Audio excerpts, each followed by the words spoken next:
Hey guys, Jack here, and today I'm going to show you my secret fish batter. I typically use it for my snapper, but yes, I've worked on this recipe over the years and I've really perfected it. So yeah, I just wanted to share it with you guys.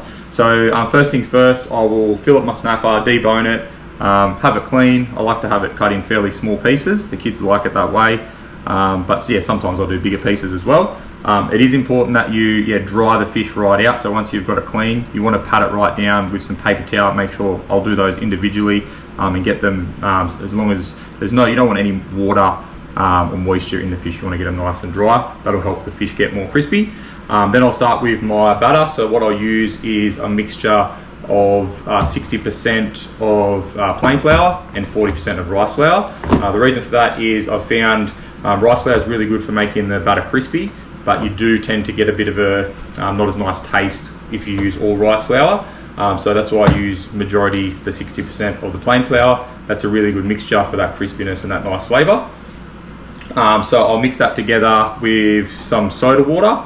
I'll put 1 egg, a little bit of a squeeze of lemon, a little bit of half a teaspoon of baking powder, and about a similar amount of salt as well. Sometimes I'll put a bit of parsley through it as well, sometimes not. And yeah, so 1 egg and just some lemon squeezed in there as well. So then I'll have that prepared. I'll put this in the fridge, make sure it's nice and cold. You don't really need to stir it really well. It's okay if there's a few lumps in there.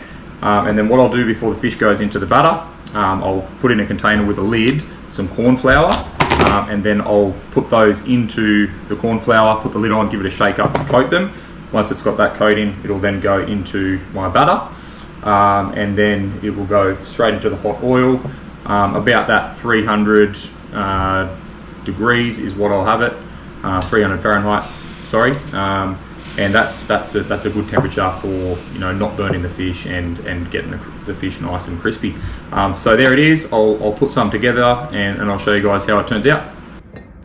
So you want your batter nice and thin like this, and that's going to make sure it stays nice and crispy once it's cooked.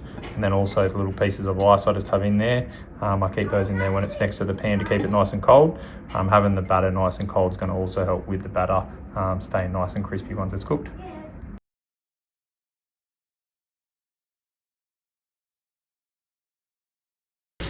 Cook until golden brown, salt and lemon, and you're ready to go.